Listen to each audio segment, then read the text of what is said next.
Total busy schedule ఉన్నట్టుంది sir. ఇది లేదు అంటే పెద్దగా లేదు, ఇప్పుడు రిలాక్స్గానే ఉన్నాం ప్రస్తుతానికి. అసలు ఎక్కడి నుంచే సార్ మీరు, అంటే మీ ప్రాపర్ ఎక్కడ? 2 ప్రాంతాల నుంచి వచ్చి ఉన్నాం మనం. అందుకని మాకు నాకు తెలిసిన ప్రాంతం చెబుతాం, తెలియని దానికి ఇంకో ప్రాంతం గురించి మేము అన్వేషణలో ఉన్నాం.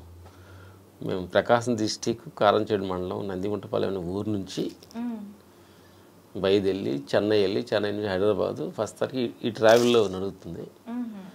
ఇంకా ప్రస్తుతానికి దేహం వచ్చిన ప్లేస్, అసలు ఆత్మ వచ్చిన ప్లేస్ ఎక్కడ ఉందనేది దాని గురించి అన్వేషణలో ఉన్నాం కదా, దానికి ఇంకా క్లారిటీ రాలేదు. ఎందుకంటే ఇది తెలిసింది చెబుతున్నాం. కంప్లీట్ డివోషన్ పాత్ వైపు వెళ్తున్నారనమాట. ఓకే సార్, మ్యాక్సిమం అంటే అప్పుడు ప్రకాశం దగ్గర కారంచేడు కొంచెం కాస్తో కూస్తో ఘాటుగా ఉండే ఏరియా. అక్కడి నుంచి చెన్నై ప్రయాణం అసలు ఎందుకు అనిపించింది? సినిమాల వైపు ఎందుకు నడిచారు?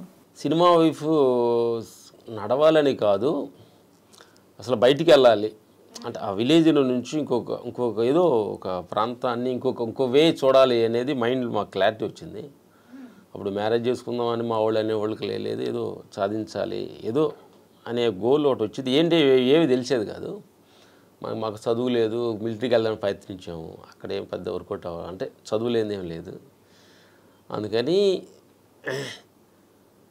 అప్పుడే మనం ఏదైనా ఒక ప్రయత్నించినప్పుడు ఆ ప్రయత్నంలో మాకు కంప్లీట్ ఇంకొక దారి చూపిస్తుందని అప్పుడు మాకు ఒక రాజు మాస్టర్ గారు మాకు అక్కడ మా నాన్నగారి ఫ్రెండ్ ద్వారా అక్కడికి వచ్చేవాళ్ళు. సంతరావు రాయింది సొంత నెగిటివ్ ప్లేస్ ఫైట్ మాస్టర్స్. మా అన్వేషన్స్లో అది దొరికింది. అదే అక్కడ సినిమా ఇండస్ట్రీ కళామ తల్లి. కానీ చదువు, మతం, కులం, ప్రాంతం భేదం లేదు, మనకు టాలెంట్ ఉంటే వెల్కమ్ చెప్పే ఒక అద్భుతమైన కళామ తల్లి మమ్మల్ని వెల్కమ్ చెప్పింది. అప్పుడు 86 చెన్నై వెళ్ళారు. సో చెన్నైలో అడుగు పెట్టిన తర్వాత ఎలా అనిపించింది మీకు? కంప్లీట్గా ఒక పల్లెటూరు నుంచి ఒక సిటీకి వెళ్ళారు, అక్కడ వాతావరణాన్ని అడ్జస్ట్ చేసుకోగలిగారా? అంటే మళ్ళీ మేము లుంగి కట్టుకొని పొలం పనులు చేసేవాళ్ళమే. చెన్నై వెళ్ళి ఆ ప్యాంట్ వేసుకొని ఆ ప్యాంటు అసలు తమిళ్ తెలీదు. బాధ 2 రకాల బాధలు, బట్టలు లేకుండా బాధ ఒకటి,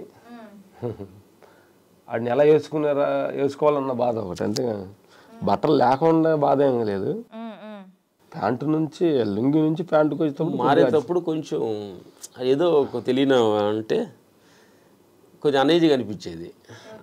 అది ఒకటి. ఆ తర్వాత ఆ ప్రాంతంలో తెలుగు తెలియదు, చదువు రాదు, కొంచెం ఆ తమిళ్ వాతావరణం, ఫుడ్ గిడ్ అంతా కొంచెం ఇక్కడ మేము కారం మసాలా తమిళ్లో కొంచెం కారం తక్కువగా ఉంటుంది. అవన్నీ అడ్జస్ట్ అవ్వడానికి కొంచెం టైం పట్టింది.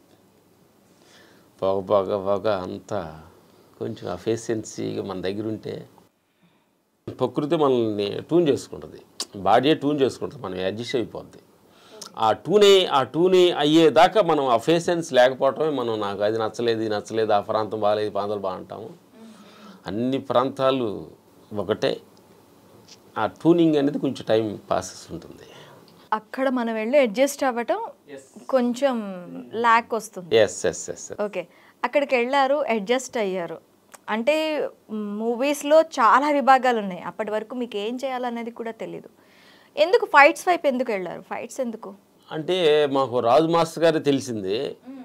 కొంచెం ఫిజికల్గా కొంచెం ఊర్లో కొద్దిగా బండలు లేపడం, కరసాలను తిప్పటం, కొంచెం ఆ యాక్టివ్ అలాంటి ఒక బాడీ లాంగ్వేజ్ తెలిసినందువల్ల అదే కొంచెం మాకు ఈజీగా అనిపించింది. రాజు మాస్టర్ ట్రూ వెళ్ళినందువలన అవే తప్ప మాకు 2 వే కనిపించలేదు. ఎప్పటి నుంచి సార్ మీరు ఫీల్డ్లోని, అంటే ఒక ఫైట్ మాస్టర్స్గా గుర్తింపు పొంది మీ జర్నీ స్టార్ట్ చేసింది? అదే 2001 స్టార్ట్ అయింది. నుంచి ఆ సంవత్సరం లేదు, 2002 కాడ నుంచి ఆర్య, తర్వాత ఈడియట్, అమ్మన తమిళ, ఇట్లు శ్రావణ సుబ్రహ్మణ్యం, శివుడు అనే సినిమాతో లైఫ్ స్టార్ట్ అయింది. ఆ నుంచి చిన్న స్లోగా అలా మూవ్ అవుతుంది. అంటే మ్యాక్సిమం ఇద్దరిలో ఫైట్ కంపోజ్ చేసేటప్పుడు ఎవరు ఎక్కువగా ముందుగా ఫైట్ కంపోజ్ చేస్తారు? ఈ యాక్షన్ ఇలా ఉంటే బాగుంటుంది, ఇద్దరు మాట్లాడుకుంటారా? ఇద్దరు మాట్లాడుకుంటాం, నైట్ డిస్కషన్ చేస్తాము. బెదర్ కంపోజ్ చేసేవాడు కెమెరా యాంగిల్స్ అవి నేను దగ్గర ఉండి యాక్షన్ కట్ నేను చెప్తాను, వాడికి స్పాట్లో ఉంటాడు. ఓకే, ఇలా షేర్ చేసుకుంటాం. అంటే ఆ ఫైట్ మీరు ఇద్దరు ప్రాక్టీస్ చేస్తారా? మేము ఇలా వస్తాడు అలా వస్తాడని మేము ఊహగా మేము ఊహించుకొని మా అసిస్టెంట్ తోటి కంపోజ్ చేసి అలా చేస్తాం. సార్ ఇప్పుడు దీనికి అంతటికీను చదువు కావాలి, పెద్ద పెద్ద కోర్సెస్ చేయాలి అని అంటారు కదా, మీకు ఎక్కడ ఆ ప్రాబ్లం రాలేదా? అంటే మీరు ఇల్లిటరేట్, కొంచెం 1వ తరగతి అయినా చదివారా? అసలు వెళ్ళలేదు, స్కూల్కి వెళ్ళలేదు. అంటే ప్రాబ్లం ఉంటుందమ్మా, ప్రాబ్లం లేకుండా ఎందుకు ఉంటుంది? నా ప్రాబ్లాన్ని మనం భూతార్థంలో చూసుకొని నాకు చదువు లేదు అని కూర్చుంటే ముందుకు వెళ్తామా అని అడుగుతున్నా. చాలా యువతకు కూడా, ఎందుకంటే జీవితానికి ప్రతి మనిషికి అన్ని కోణాలు మనకి ఫేవర్గా ఉండదు, కుదరవు. అది యూత్కి కూడా చెబుతుంది. మనం మాట్లాడేది ఏంటంటే ఎవరైనా చూసిన ప్రేక్షక దేవుళ్ళందరికీ కూడా ఉపయోగకరంగా మేము మాట్లాడటమే తప్ప అది అనేది అంటే మన జీవితం అనేది అన్ని కోణాలు మనకు ఫేవర్గా ఉండదు. ఫేవర్ చేసుకోవాలి, ఫేవర్గా మనం మారాలి, ఫేవర్గా మనం అడ్జస్ట్ అవ్వాలి. ఇప్పుడు మీరు కంప్లీట్గా నేను మానిటరింగ్ చేస్తా అంటున్నారు. మానిటరింగ్ అయితే కాస్త కూస్త నాలెడ్జ్ కావాలి. దాన్ని ఎలా గెయిన్ చేశారు? అంటే ముందు ఘర్షణలోనే, అంటే కెమెరా రైట్ లెఫ్ట్ కూడా తెలీదు. రైట్ లెఫ్ట్ అంటే రైట్ ఆ కెమెరా ఇప్పుడంటే మానిటర్లు అప్పుడు లుక్ రైట్ చూడాలి లెఫ్ట్ చూడాలంటున్నాడు. ఫస్ట్ రైట్ చూడాలంటే రైట్ అర్థం కాకపోతే కెమెరా దగ్గరికి వెళ్ళి చూస్తే ఇటు కుడి చేతికి వెళ్ళి సార్ ఇక్కడ చూపించేవాడు అనమాట. ఇక్కడ నుంచి నాకు రైట్ లెఫ్ట్ అంటే అక్కడ చెప్పే అంత నాలెడ్జ్ లేదు. అక్కడికి వెళ్ళిన తర్వాత నేను తిరిగితే రైట్ హ్యాండ్ అంటారు, అన్నం తినేది రైట్ హ్యాండ్ అంటారు, ఇది లెఫ్ట్ హ్యాండ్ అంటారు కదా, అప్పుడు ఇటు జీకి పక్క చూడండి అనేవాళ్ళు. రైట్ లెఫ్ట్ కూడా మాకు అంత ఫస్ట్ శివుడి సినిమాకి కెమెరామెన్ అంటుండేవాడు, రామలక్ష్మికి వాళ్ళకి ఎవడే ఫైట్ మాస్టర్ ఛాన్స్ ఇస్తే రైట్ లెఫ్ట్ కూడా తెలియదు అంటున్నారు. ఏదో వినిపిస్తుంది, విన్నట్టుగా ఉండేవాళ్ళు. తెలియలేదు కదా, దానికి మనం కోప్పడి బాధపడాల్సిన అవసరం లేదు. తెలియదు అన్నారు వాళ్ళు. మనం దానికి సీరియస్ తీసుకుని నాకు తెలియదు అన్నారని బాధపడాల్సిన అవసరం లేదు. పొంగ తెలుసుకున్నాం.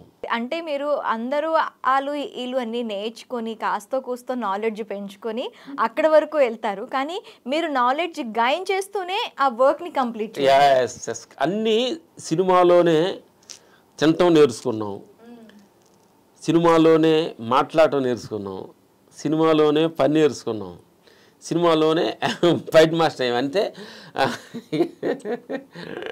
అంటారు చూడు, కొంతమంది జాబులో కూడా అన్నీ వాళ్ళు జాబ్ ఇచ్చి అన్నీ నేర్పుతారంటారు కదా, అట్లా భగవంతుడు మాకు సినిమాని జాబ్ ఇచ్చి అన్నీ నేర్పాడు. ఆయన గొప్ప గురువు, ఆయన గైడ్, వెరీ గుడ్ గైడ్. ఆయన తెలుసుకుంటే కొంచెం మనం ఆయనకి ఫేవర్గా కొన్ని మనం టైప్ అయ్యి ఆయన శరణాగతి అయ్యి, విశ్వానికి భగవంతుడికి శరణాగతి అయ్యి, తెలియనట్టుగా మన ఓపికగా ఆయన దగ్గర మనం శరణాగతి అయితే ఆయన గైడ్ చేస్తాడమ్మా. అది మనుషులు కంప్లీట్గా ఒక ఫైట్ మాస్టర్స్ ఏంటి అంటే మాక్సిమం విలన్లో విలనిజాన్ని, అలాగే హీరోలోని హీరోయిజాన్ని చూసేవాళ్ళు దేవుడు తత్వం అంటే భయం వేస్తుంది కాదమ్మా. అంటే మనం చూస్తాడు, వీడు ఏమైనా పోరాడుతున్నాడా, తెలియనట్టుగా ఏమైనా యాక్ట్ చేస్తున్నాడా, నాకంతా తెలిసి నేను అనుకుంటున్నాడంటే ఆయన పెద్ద మన దగ్గర రాడు. చూసుకొని వాడు తెలిసి అనుకుంటున్నాడు కదా అనుకుంటాడు. నాకు తెలియదయ్యా, ప్రయత్నిస్తున్నాము అని ఒక అమాయకత్వం శరణాగతి అయితే పని నేచర్కి, భగవంతుడికి ఆయనే మనల్ని హ్యాపీగా తీసుకెళ్తాడని తీసుకెళ్తున్నాడనేది మాకు సాక్ష్యాధారాలు వీళ్ళిద్దరే. నిజంగా తెలియదన్న సంగతి